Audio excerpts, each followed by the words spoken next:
ხელნაწერთა ეროვნული ცენტრისათვის ახალი შენობა აშენდება. ამის შესახებ პრემიერ-მინისტრმა ცენტრში სტუმრობისას განაცხადა ირაკლი ღარიბაშვილმა დღეს ხელნაწერთა ეროვნულ ცენტრში დაცული საგანძური დაათვალიერა და განაცხადა, რომ მთავრობა ქართული ხელნაწერების პოპულარიზაციაზე მუშაობას იწყებს. ცენტრში დღეს პრემიერ-მინისტრთან ერთად კულტურისა და განათლების მინისტრებიც იმყოფებოდნენ. ჩვენ ერთობლივად ვიწყებთ ხელნაწერთა ეროვნული ცენტრის განვითარებას, გაფართოებას. ჩვენ გეგმავთ, რომ წლის ბოლომდე დავასრულოთ ახალი შენობის პროექტირება და მომავალ წელს ჩვენ გვსურთ, რომ დავიწყოთ ახალი მშენებლობა. ვინაიდან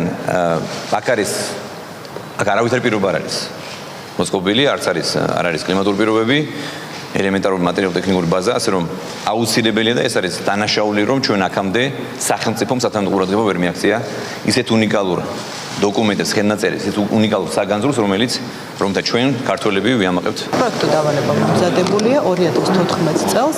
ჩვენ ვეცდებით, რომ დავასრულოთ პროექტის საპროექტო სამუშაოები. შესაბამისად, ასევე მუშაობთ ეკონომიკის სამინისტროსთან ასეთი დაწესებულებისათვის შესაფერისი ლოკაციის განსასაზღვრად.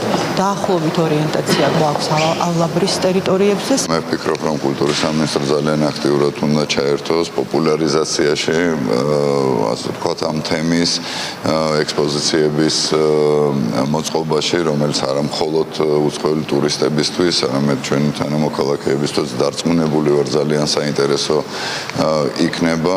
თამამად შეიძლება ითქვას, რომ ხელნაწერთა ეროვნული ცენტრი არის ჩვენი ქვეყნის ერთ-ერთი უმნიშვნელოვანესი დაწესებულება, ერთ-ერთი უმდიდრესი საცავი, განსაცავი ჩვენი ქვეყნის, ჩვენი კულტურის, ჩვენი სახელმწიფოს წარმოჩენის ერთ-ერთი უნიკალური შესაძლებლობა და ვფიქრობთ, ამ კოლექციას განსაკუთრებული ზრუნვა და განსაკუთრებული მხარდაჭერა ჭირდება.